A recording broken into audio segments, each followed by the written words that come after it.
Welcome to the show where your host, Cohn and Jack Hammer, covers the 49ers for the Santa Rosa Press Democrat. I cover it for Sports Illustrated. We're going to talk today about the national view of Trey Lance. Seems to be a lot different than the local view.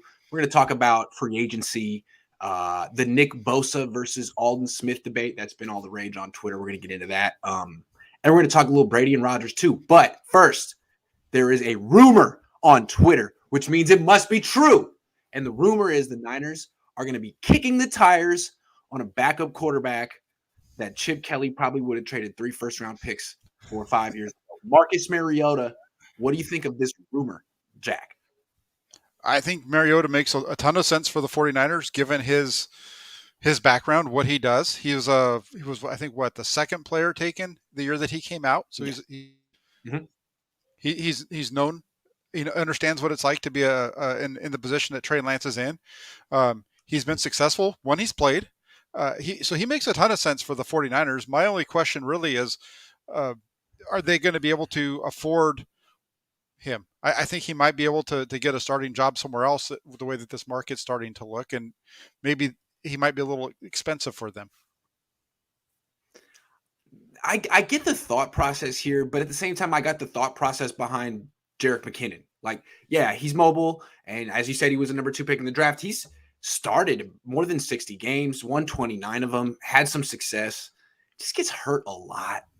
It seemed like he had a good couple of years to start his career in Tennessee, and then injury after injury piled up, and I don't know, he's not, I mean, obviously he's not what he used to be, and he didn't fulfill the promise that he once had, but injury-prone players that come to the Niners, like in their late 20s, I don't know if it's the water or the training staff or bad luck, but it seems like they have really a bad track record with those kind of like reclamation projects, unless it's real cheap, like Jason and that didn't even work out that long. So could they get a guy who's not? He's a lot like Jimmy Garoppolo with wheels.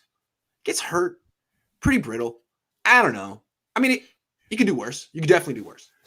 No, I'm with you there. That's what from the injuries perspective. That's the same problem with Tyrod Taylor, who keeps getting thrown to the 49ers because of his history with the new run game specialist, Lynn. So, it's one of those things where beyond those two, you're starting to get into all the guys that the 49ers looked at last year, right?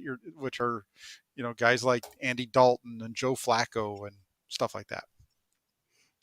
Barry a Baller 18 says I was a big Mariota fan coming out. So was I. I liked him a lot. So was Chip Kelly. Do you remember? I thought there were rumors that when the Niners got Chip Kelly, he was trying to trade everything to get Marcus Mariota, or would have been in favor of it. Anyway, thank goodness he didn't do that. Yeah, Barry Baller 18. What? Wasn't he also? What? Was it Kelly that was interested in Dak Prescott as well? Yeah, he said that after the fact. He said that when Dak was really good. Right. Yeah, true. Mm-hmm. Barry Baller 18 says, has he regained any zip after elbow issue? That's my biggest question. He's had so many issues. I don't know. Yeah. I mean, he did a decent job in 2020, I guess it was, when he stepped in. But he didn't really play last year. He did. Okay, so the guy I would prefer is Mitchell Trubisky. I mean, I guess he's been hurt too, but I mean, he'd probably be just as cheap and younger, probably better. What do you think? No, I'm all in on Mitchell Trubisky. I would love to have him. I was saying that last year that he would. Yeah. I would have been fine with him replacing Jimmy Garoppolo last year. So Mitchell Trubisky, if he's willing, again, it's a situation where is he willing to take a deal like what he took with Buffalo to come over here and be a backup, or did he take that deal in Buffalo because he wanted to be with a winning team and kind of rekindle his image? Well, I mean, just thinking out loud here, he'd be a good signing for a team like Pittsburgh that wants a bridge quarterback. Instead of trading for Jimmy, why don't you sign Mitchell Trubisky, who's cheaper, and then draft a quarterback? That's what I would. And he could start next year. So maybe Trubisky wouldn't be an option for the Niners. Mariota certainly would be if he's not too expensive. I don't think he showed enough in Vegas to have a team be like, that's our starting quarterback for a year. I don't think so. No, probably not. But that's the only concern there is that could drive up his cost. True. Scotty says Melvin Gordon's connection to Lynn. Just saying, no, don't do it. Don't sign running backs unless they're undrafted free agents. Yeah, I don't see the 49ers going down that road too far. Everybody's kind of bringing these connections to Lynn and wanting to go that direction. And maybe that's what they do. I don't know. It doesn't seem like running back like a guy like Melvin Gordon is going to do a whole lot for the 49ers at this point in his career. Do they really need Lynn to recruit free agents? Does it work that way? I wouldn't think so. I mean, you come here because you want to play with Kyle, right? For Kyle, not Lynn.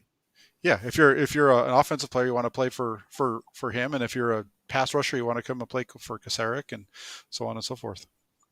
All right, I have a hypothetical question. We've been in fantasy land all week with rumors, and all the national rumors are this guy says Tom Brady's going to the Niners. This guy says Aaron Rodgers going to the Niners, and we're like, really?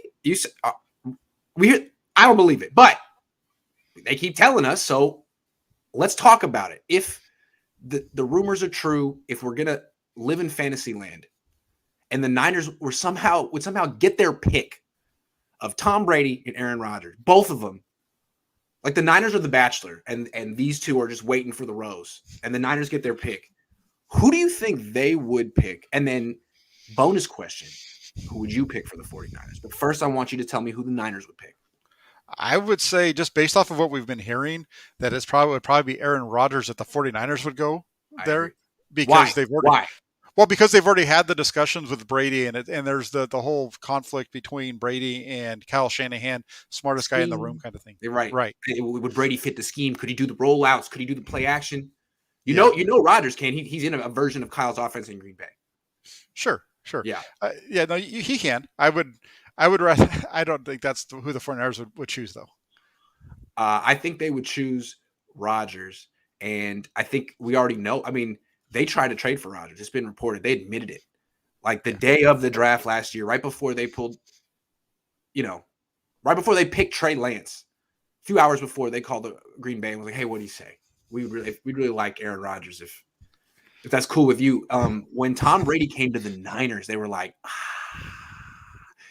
"You're a little old, bud." I mean, really, that's what happened. So I'm going with past precedent. I think the Niners would love Rodgers.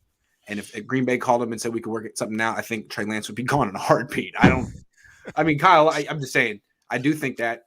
I think it's a mistake. I would go with Rodgers I would go with Brady for a lot of reasons. Who would you go with? I would rather see the 49ers go with Tom Brady as well over Aaron Rodgers. I mean, did we not watch Aaron Rodgers in the playoff game? I mean, come on. If you watch Aaron Rodgers in the playoff game, and that shows you everything you need to know about him, really. I mean, he's got one guy that he throws the ball to. Bunch of guys running wide open, and he's just forcing it into one guy. Yep. Tom Brady, for me, is the better choice for the 49ers. I understand it's a one-year deal, but I think you have a better chance of winning the Super Bowl with him over Rodgers. There's this cult of Aaron Rodgers that considers him the greatest quarterback of all time, and that it's really not his fault that he's only won one Super Bowl. It's always someone else's fault. To me, there's a reason that he's only won one, despite all of his tremendous gifts, and I think you can point to his complete lack of leadership. He's always pouting. It's never his fault. He always seems pleased with whatever he's put up in a game and content to lose if his numbers are good, as opposed to Brady, who somehow managed to get 7 rings, seems to be much more of a forceful leader, doesn't seem to pout. I mean, he gets upset during games, but doesn't seem to kind of like freeze out his coach or just kind of go into sulking mode. Rodgers sulks, Brady yells. I don't know. I guess these are subtle distinctions, but one has 7 rings, one has 1. I'll take Brady. I think it's actually kind of easy. No, I think there's a big difference though between Rodgers and Brady, like what you're saying. The sulking is one thing. The deal with Brady is it's usually chewing somebody out because they're not doing the right thing, or right. Maybe sometimes even chewing himself out because it could have been better. Just different things like that. And whereas Rodgers it was a good game. We could have done better. I mean, you can say whatever you want about Rodgers, but there's no way that they should have only scored 10 points against the 49ers in that playoff game. There just isn't. I mean, I understand the 49ers played good, but your impression of Rodgers, that reminds me of Kyle. I mean, I think there are a lot of similarities between Rodgers and Kyle. Kind of a low ebb energy,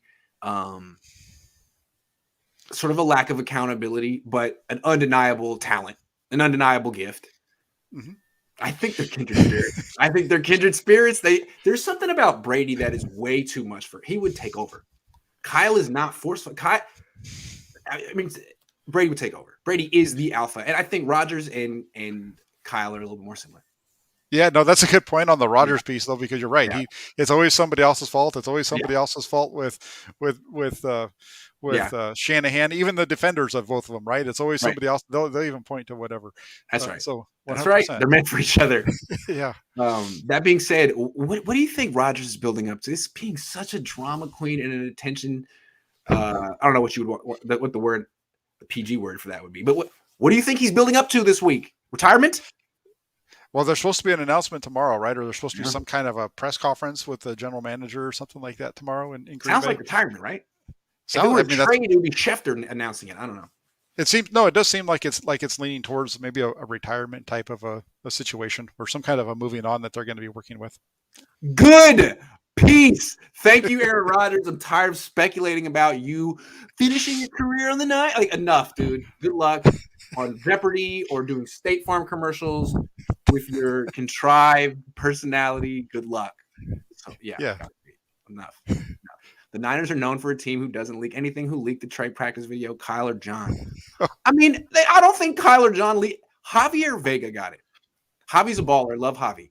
But I don't think Kyle or John like speed dial it. You gotta see this. I could probably ask Javi. In fact, I'm not going to because I don't want to know. They probably tell me. Javi just knows people. That's why I love it. When it comes out through Javi, it's like, oh, that wasn't supposed to come out. That's great. Good job, dude. Good job. That was not supposed to come out. That was not like anyone on. Because if that, if the Niners want them to come out, they go to people who are blue checks. They go to blue checks. They got it's some guy on the East Coast. You pointed that out. Some guy on the East Coast. We figured this all out years ago. God love Javi, man. If only he could have done that a couple months earlier, though. Come on, Javi. That's my only request. Couldn't you start a total shitstorm during the season? Come on. Sleeping on the job. Come on now. Jeez. All right. No, it's all right. He's a baller. All right. Let's talk about the national view of Trey Lance because it surprises me daily. These people who, in my opinion, haven't watched very much of the 49ers or Trey Lance come out and have really strong opinions based on a really small sample size that we've poured over and watched millions of times. What do you think of this national view of Lance? That seems pretty pessimistic. Yeah, it does seem pretty pessimistic. There's a couple of different ways. One of them is to say like what you said, in that they just haven't seen enough of them, and so they're basing it off of a very small sample size compared to what we've paid attention. When we're paying attention to them as much as we are out here. So that's definitely one. There's definitely for me, I would say that the national view, kind of maybe the more pessimistic or wait and see kind of view, makes sense because they're further away from the situation, so they're not as engrossed in this whole Trey is ready kind of push that everybody seems to be making right now. Yeah, it just seems to me like what they're working from is he didn't play last year and Jimmy's not that great. And that must mean Trey's even worse. And then pretty much working backwards from there. Well, he got hurt. His numbers weren't great. He didn't play super well in the first start. Like, I don't know. It seems like there's a lot of people who kind of made their mind up and have been waiting to say something like this. And the fact that he didn't play is everything is confirming evidence because there is no evidence. There's 2.5 games. So any tiny little shred of anything can be used to support whatever argument you want to make. And when someone like Booger McFarland or Brian Baldinger or Joe Montana says something like, I don't know, man, like I've watched more of him than you have. And I defer on other things, but I've watched more of him than you have. And I don't know what's going to happen with Trey Lance. I think let's see what happens this offseason when Jimmy's gone and the full focus of the organization is on this kid and he gets a puncher's chance to succeed. I don't understand why you would just look at like 1 or 2 games and be like, nah, I've seen enough. I am that good. All I need is 2 games. Like, no, you're not. No one's that good, dude. What? Jimmy started what? 40, 50 something games, and there's still a debate about him. I mean, it takes a while. Yeah, no, it's going to take a little while. I do think that there's some I understand folks who are kind of maybe say a little bit more wait and see approach, but like what McFarland said is off base. I don't agree at all with what he said because, I mean, okay, it's true that he got hurt in his first start. It's true that he only played 2 games. But if you look at the full scope of everything, are the 49ers really going to run Trey Lance 15 times every time he starts? Does Booger even know that they did that? Right. Does he even know? Yeah. Yeah. And they used him like Tim Tebow in that game. I assume not going to do that ever again. Yeah. And that game was a little bit of a rough game, but at the same point, they should have won that game. If they field goals. By kicking field goals or just not holding, the penalties that they had wasn't the stuff that wasn't just Trey Lance's fault that cost the 49ers Yeah. that game. He could have played better, but he wasn't the reason that they lost that game. That would have been a win against. They were playing at that point, Arizona was one of the hottest teams in the league the first two times the 49ers played them, or the I two think I times gave the him a 49ers C played them. plus in my post game grades, which I thought was a decent Accurate. day, pretty good debut against a good team. That team was good at the time, Arizona. Yeah, they were playing top. Even when they played them the second time, it wasn't until the second half of the year Yeah, after that they fell off the map. But that's true. uh, That's true. I felt like he played. I didn't when I watched it live. I wasn't super excited about it. When I went back and watched it and really kind of looked through and paid attention to everything that was going on in that game, I felt like he played pretty well in that first one, and he definitely played way better in the second game. I have a theory too. I think everyone saw how big of a story Joe Montana's thing about Trey Lance was. Like, I think everyone realized if you're a big name analyst and you say that you're the center of attention for a day, and Joe Montana was center of attention for a week. Now Booger done the same thing, and I think it's kind of like the trendy opinion to have right now because it really upsets Niner fans and gets people going. It's like a hot button issue, but it's a disingenuous debate. We don't know. And people who haven't watched them very much say, I can tell you right now, things are not looking good. It's like, all right, well, we'll just check back in a few months. I don't know. Yeah, the whole thing I is. wouldn't bet against him, man. He's got so much going for him, and that doesn't even involve him. I don't know. Good luck. No, I feel like Trey Lance is going to come out in 2022 and he's going to be fine. He's going to, all he has to do is if he matches what Jimmy Garoppolo does, or even if he even come close to that, it's going to be. I think they're going to be fine. And the thing for me when you talk about this debate, I chuckle at the way that Joe Montana's comments were handled and looked at by the Trey supporters. When you consider that Steve Young has said repeatedly that if Trey Lance was ready to play, he would have played. True. He said it so many things. But he's the the difference, same thing. Yeah. The difference was that Steve didn't say they should have drafted Mac Jones, and he didn't say they should have kept Jimmy Garoppolo or should keep Jimmy Garoppolo. And Steve didn't say he was talking to people on the team in the locker room. Right. He's just getting it off based off of his view and so on. Yeah. Yeah. It's just interesting the way that the people, cling to one side or the other. And is he ready? I feel like he is. I'm not gonna scream at everybody who might think that he isn't though either. Well, this will be an interesting measuring stick. Obviously, Jimmy Garoppolo against him, we'll be looking at that all year wherever Jimmy plays. What about Lance against the other quarterbacks who were drafted his year? I mean, a lot of people are assuming, well, Lance hasn't played and he's been on the bench, and Zach Wilson is going to be better because he played. Justin Fields is going to be better because Trevor Lawrence, all these guys are going to be better. It'll be interesting to see because while Trey Lance is going to make rookie mistakes that maybe he wouldn't have made had he gotten more playing time this past season, he has Deebo Samuel, George Kittle, Kyle Shanahan. He's got so much, and the defense. Trevor Lawrence can't compete. So I actually wouldn't be surprised if Lance statistically outperforms a lot of his peers from last year. Doesn't necessarily mean he's better than them, but he's going to make a lot of these national pundits eat their words if he does that. Yeah. Well, we have a small, sample size of him against Houston, and we can compare his game against Houston to what Mac Jones did against Houston and what a number of other quarterbacks did against, including Trevor Lawrence did against Houston, and his numbers were better than both of those guys. That's a really good point. And someone pointed out to me earlier when I was doing a show with Coach Noah Johnston, the week before Trey Lance beat Houston, Justin Herbert lost to Houston. So, I mean, they weren't I'm not saying Houston was good, but it's an NFL team that had some impressive wins under their belt. Yeah, and Herbert threw a couple of picks in that game, and Lance only had one. I mean, there's a lot of positives that you can take away from what Trey Lance did in Week 17. I mean, he not only did he play well against Houston in Week 17, but he played well in a must-win game for the 49ers to make the playoffs.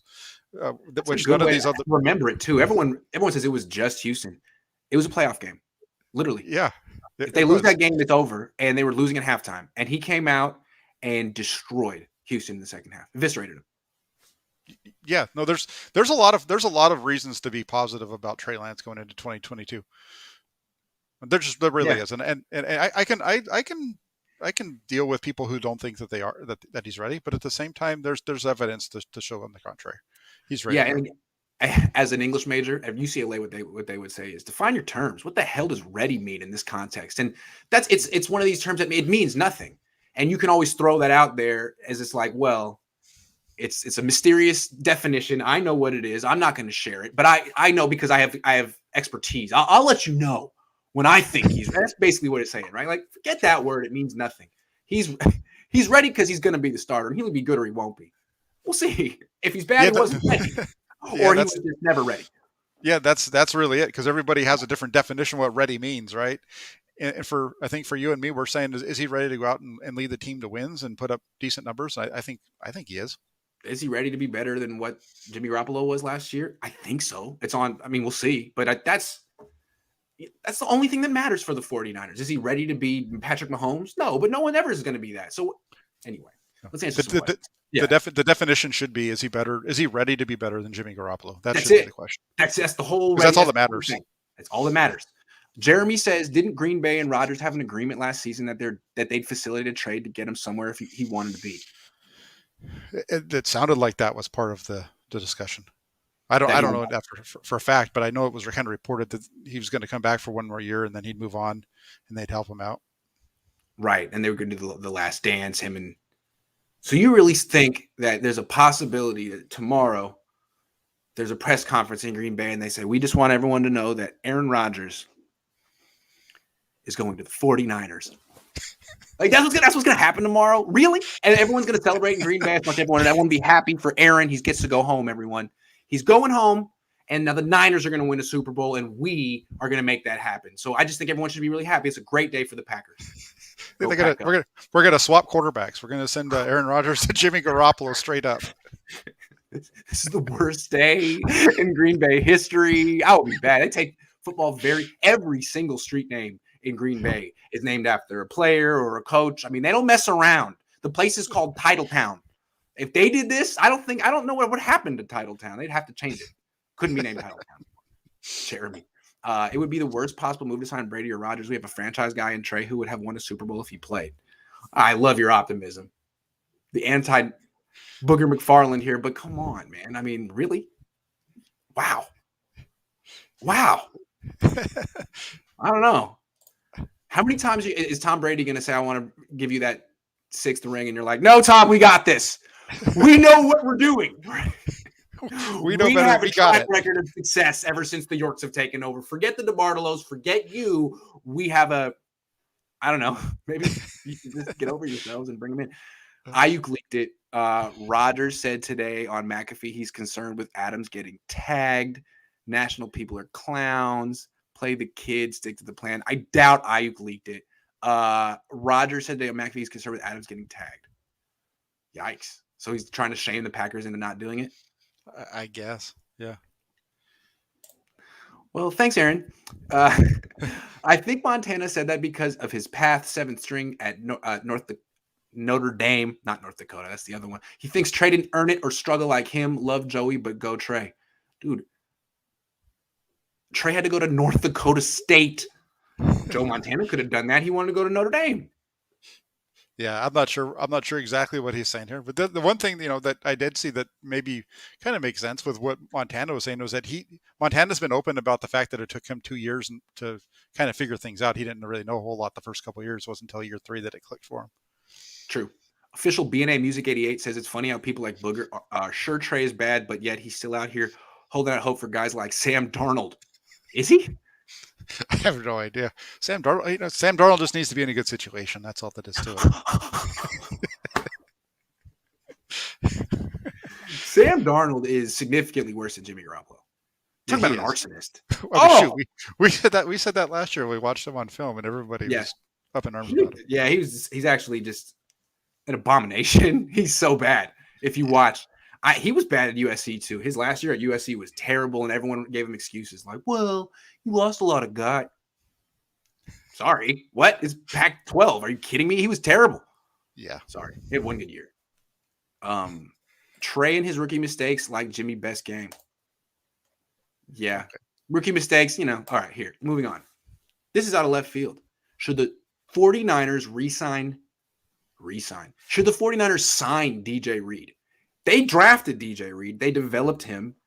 They waived him when he was injured, thinking they could kind of sneak him back on. I don't know exactly what thing they were trying to do, but they lost him. Seahawks were like, oh, thanks. And the last couple of years, he started a bunch of games for them, 14 games this season. He gave up a quarterback rating when targeted of 67.8 this year, 75.8 last year on a team with no pass rush. I don't know what he's going to go for in free agency, but I don't hear people talk about DJ Reed very much. Do you think the 49ers should sign him? Yeah, I would love to see the 49ers sign DJ Reed. I think that if they're gonna make a splash, it needs to be one of the Reeds, either DJ or Reed out of Houston. It's got to be one of those two because they're two really good defensive backs. And DJ Reed in particular is a guy who can play inside and outside. So he fills that outside, that need to get a little bit better on the outside, and he also fills that role of giving you a good nickel when you need to slide in there. So kind of mix and match him with Ambry Thomas. I think that would be fantastic for the 49ers. What's nice about him is he just turned 25 in November.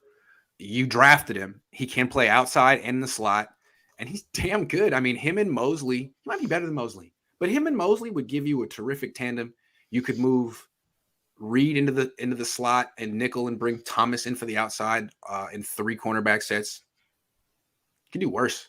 I like it, and I don't think he'd be that expensive. I don't hear much about DJ. Maybe he will. Maybe the league likes him more than the media does. The media has no concept. Yeah, I'm not sure where he is. I just based off of what I think it was over the cap. They were projecting him at like $14 million a year, which is a pretty good chunk of change. Wow, he deserves it. I mean, damn, he's a good player, but I was thinking he'd be more of an under the radar. $14 million a year. I think that's what I remember seeing. But either way, I mean, DJ Reed is a guy who, if there's some way that they can get him in there, he's a really good player. Hell of a player. Trey and his rookie mistakes. No, we already got you already. Sorry, man. I hate when I do that, but I appreciate you, William. The professional gamer. I don't read anymore. Will the 49ers draft Christian Watson or a backup? Christian Watson is wide receiver. Yeah. Well, if he's still around in the late third, fourth round, I think third. They do. Why not? Yeah. They could. The Bengals have shown that drafting as many wide receivers as you can, because it really doesn't matter if you have anybody that can block the quarterback. You're still going to be successful. What rookies played Houston, and what were their stats? Well, there was. Look it up. Yeah.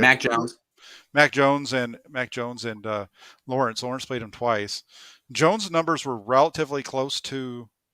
somewhat close to what Lance put up. I think he had 2 interceptions in that game, but they're pretty. Those two were pretty close. They were much better than what Lawrence put up, though. All right, next question. Will the 49ers re-sign any of their undrafted free agents? Well, this is their unrestricted free agents, and when you look at this is a tough. Hold on, let me say that again. Let me say that correctly. Will the 49ers re-sign any of their unrestricted free agents? There you go. This is an interesting one, because when you look at the 49ers and their salary cap and like kind of the makeup of their team, their exclusive rights free agents and the restricted free agents are guys who seem to have more of a long-term future with the team.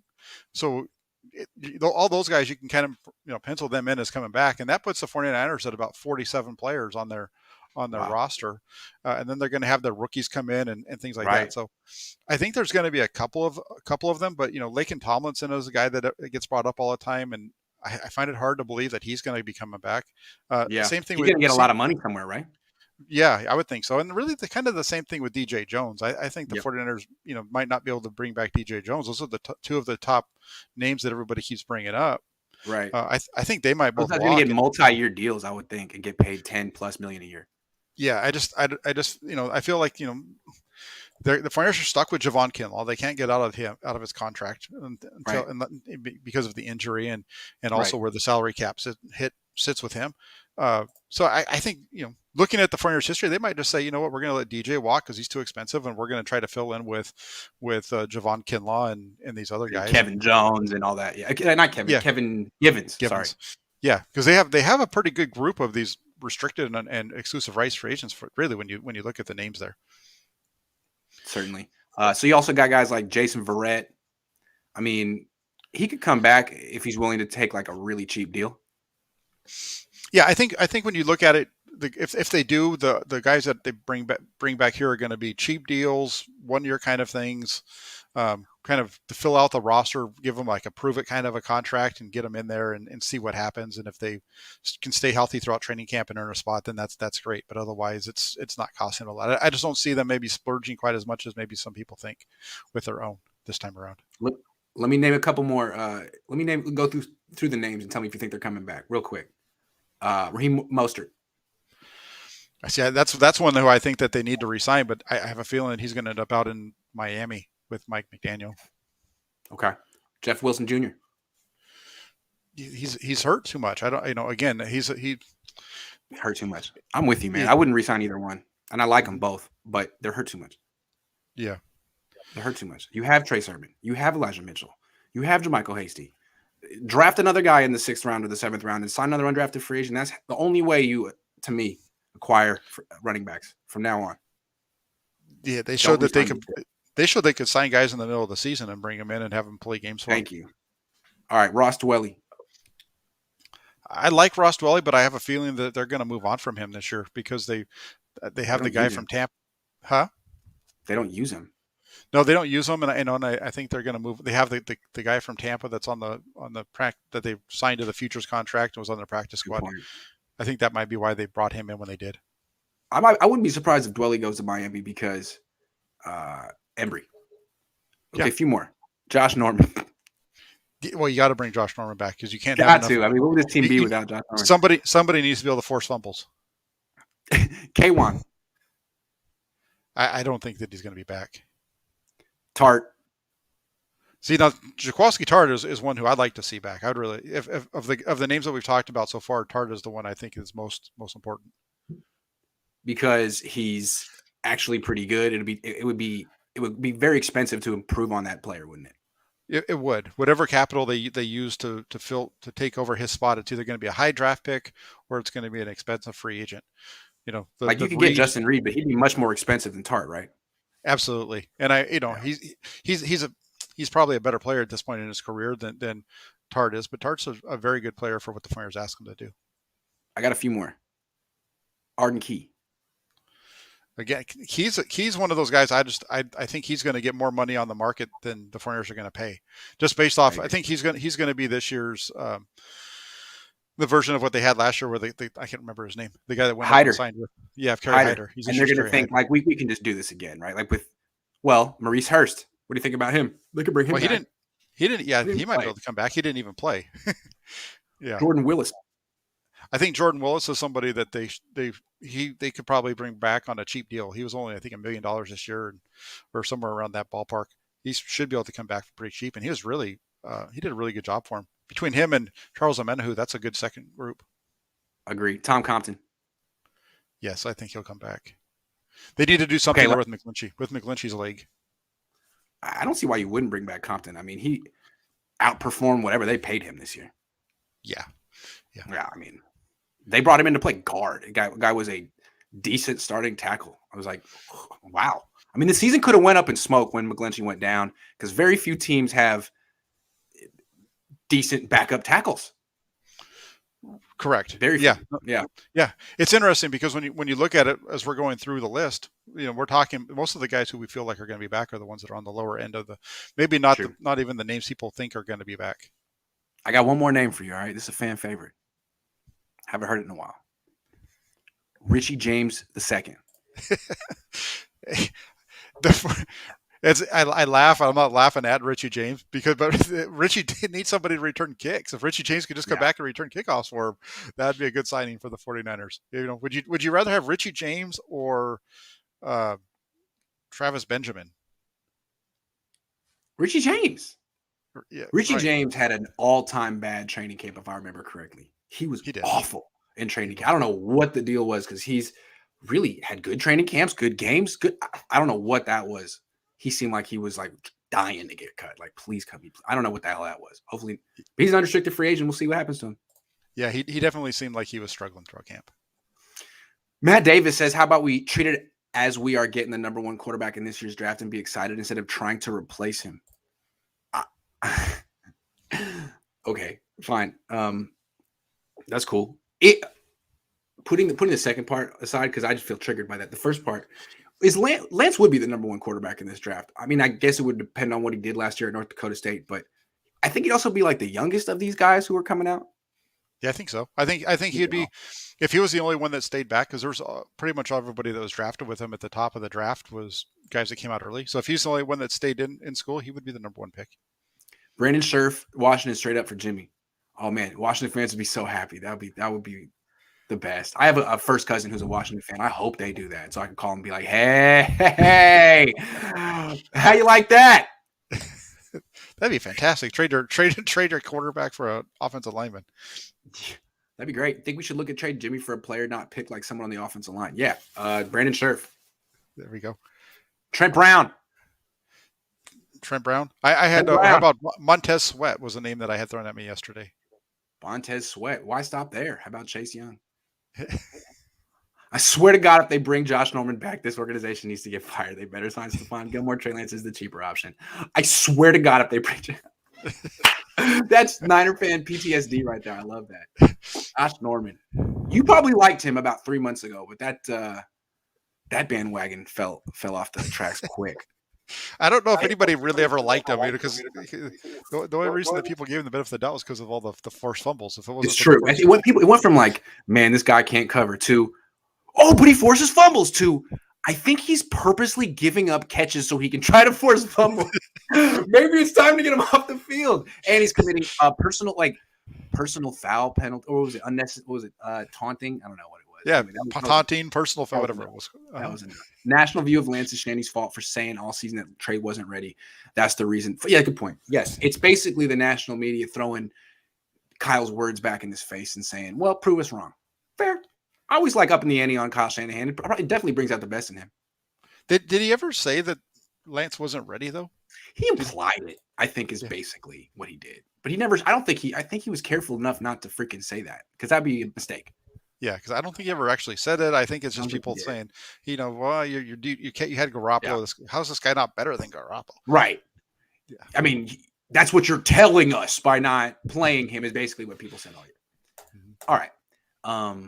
James Betcher, the 49ers senior defensive assistant and run game specialist, who is also a linebacker specialist, gone to Cincinnati. Who do you think will replace him on the 49ers coaching staff? With this one, I'm saying that the name to keep an eye out on here would be Ken Norton Jr. might be a name where they'd be looking at. If you remember back in 2018, Norton was going to join the staff. Was with them he actually got hired, was here for a week, and then he got offered the defensive coordinator job up in Seattle. And if I remember, he was offered the assistant head coaching position or something very high. Yeah, I think it was 17. It was something similar to what Betcher, like the role that Betcher played. I'm pretty sure it was 18, but I could be wrong. I think you're right. I think you're right. Because he didn't come in with. I don't think he came in with Saul. It was like the next year. I don't know. I think Norton, if that bridge hasn't been burned, makes a ton of sense. He had a lot of success in the league playing. He's a former 49er. He was on the team that won the 5th ring. Yeah, Shanahan. So, I think that's where we always look for the Shanahan connection. I think the Shanahan connection is from his time when he was with the 49ers playing for his dad. So it would make sense as long as the bridge hasn't been burned. I think he'd be a guy that could come in and say whatever you want about his time in Seattle as a defensive coordinator. I don't think that really applies to what you'd be asking him to do here. Betcher wasn't like, it's not like Betcher was a great defensive coordinator when he was with the Giants either, but he did a pretty good job in his role with the 49ers last year. Yeah, and I think his role was to sort of assist DeMeco Ryans in game planning, but this is DeMeco's defense. So what you're really doing is sort of like helping communicate DeMeco's vision and game plan for that week, and I think Ken Norton would be really good at that. I don't think you're really asking him to do, game planning the way you would. That's DeMeco's job. Yeah, it sounded to me like you said Betcher was the run game coordinator. It sounds like very similar to what Shanahan does on the offensive side of the ball, where he's got a couple of guys working on different. Because they also wasn't Corey Undlin was also a defensive coordinator at one point as well. So it's like they have a pass game guy, a run game guy. They mesh it all together as the three of them, and there's your game plan. It seemed to work. So they're going to need someone to take over that run game specialist. Can Norton be a good name? I like that. I would think so. Yeah, they also may promote from within, but it's interesting. They did have him for like a day. I don't think it was ever announced. It was never official, but it was almost official. George says, I never liked Josh Norman. I thought Josh Norman was trash. We shouldn't be trying to get rid of Trey Lance. If we want to sign big name agents, we need to keep him. He's a lot cheaper and he's not cocky. I love how Niner fans are. I don't think they're that excited about either Brady or Rodgers. That being said, if they were to get him, I think they'd be really. I think they would change their mind in a second and a half, if less than that. Probably Less than that. It would take as long as it takes for them to finish reading the tweet that they signed him for them to be happy about it. They would have to put their eyeballs back in their head, and then they would. Yeah. Okay. Last topic. This was a big debate on Twitter. I didn't participate in it, but it's a fun discussion. Who's better, Nick Bosa or Aldon Smith? There's a few different ways you could go with this. Take it however you want. Yeah. Well, I'm going to take it this way. Instead of even saying what I feel about it, because this agrees with what I feel about it. Trent Williams and Joe Staley have both said that Aldon Smith is the toughest guy that they've ever had to go up against. Yeah. So I think I'm going to take their word for it because they've had to block them. And personally, when you watch them on their film from when Smith, his first couple of years, 11, 12, and 13, I mean, he was just amazing. Yeah. Once he started having his personal problems, things kind of went downhill for him. But those first couple of years, Aldon Smith was nearly unblockable. Agree. He had all of Bosa's strength. He could do this. He could convert speed to power just as well as Bosa, but he had the arm length too. And he could do these moves where it would almost seem like the offensive lineman never touched him. He would get these clean. Bosa gets in close and kind of throws you to the side, and it's very impressive. But people would flat out whiff on Aldon. How did he do that? And with those long arms, he rarely missed.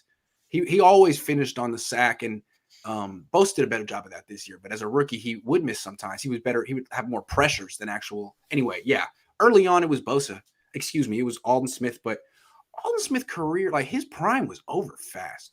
First year was great. Second year was even better. And then that offseason, he got into a few things. In the third year, I mean, early on in that year, he crashed his truck.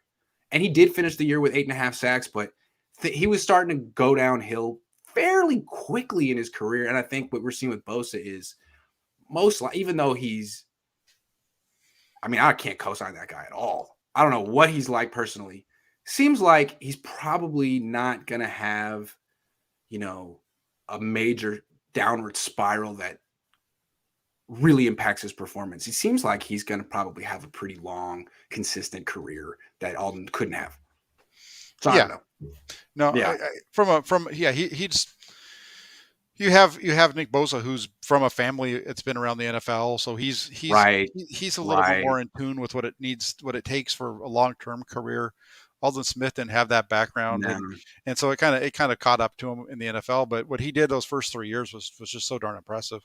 And even he had the trouble in 2013, but even you go back to that 2013 NFC Championship game, the first series of this for Seattle, he gets to the quarterback and forces a fumble. The 49ers get the ball deep in Seattle territory right off the beginning of the game.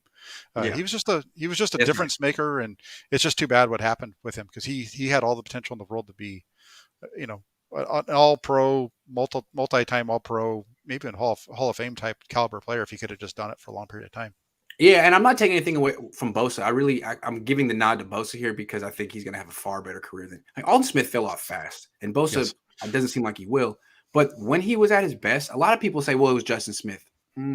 They would do those stunts together. And that was a particular play. But Aldon Smith's ability to run those stunts quickly, was elite. I think he's probably better at that than Bosa. And, I mean, God, I remember when Torrey Smith came to the team, he was saying that he's never seen a pass rusher with more moves than Aldon Smith. I mean, his peers were in awe of him. They're in awe of Bosa as well, but they still talk about him like he was, like the natural or something. Some guy, did you see Aldon Smith? Oh, I played against him. There's nothing you could do. I'll never forget. It was the first training camp practice I ever covered, 2011. I'd never seen a football practice.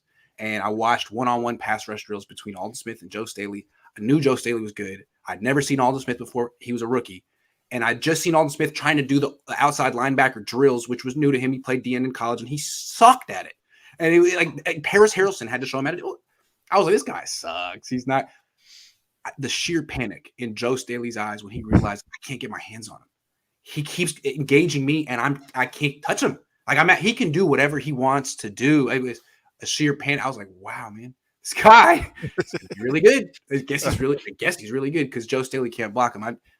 I thought old Joe Staley, had battles with Nick Bosa. Prime Joe Staley couldn't block Aldon Smith. I'll never forget that. Yeah, and ask him. He'll tell you. Yeah, no, he's straight up said that he's the toughest guy he's ever gone against. Couldn't block him. Yeah. Philip, thank you. George, Aldon Smith is the best pass rusher I've ever seen. Nick Bosa does not compare to him. If only Odin life was in order, he would have been a legend. Yeah. I remember when he was on that run, people were comparing him to Lawrence Taylor. I mean, he was no one had ever put up numbers like that to start a career except for those two guys. Yeah. Oh yeah. That's exactly. They're similar type players, stand up defensive ends, coming off the edge, and that's Aldon Smith was amazing those 3 seasons. Cohn and Hammer, great duo. Tyrod Taylor, great backup. Yeah. Jack and I would like someone a little less injury prone. What about? Well, Trubisky gets hurt too, though. He separated his shoulder. I don't know. I like Trubisky. He's a little bit younger. Yeah, I go with Trubisky. Yeah, I like him. Aldon got 2 sacks off T-Dub coming off rehab. That's true. Yeah, that's why Williams coming off rehab. That was the 3rd season. He did miss a good chunk of that season. Yeah, that's true. Mm-hmm. That's true. All right, Jack. You got to go pick up your kid. I got to go do something. But this was a good show. I like that we got it in before the end of school. If you were watching at school, shame on you. Do your homework. Study. Thank you, everyone, who were the adults. But if you were watching during your job hours, and shame on you too. He's probably cutting class right now, watching this thing. What are you doing? What are we condoning? No one should be watching this show. Do not watch this show. It's bad for you. Thank you, everyone who did watch the show, though, in a safe fashion. I'll be back tomorrow. Sibla, Jesse. See you then.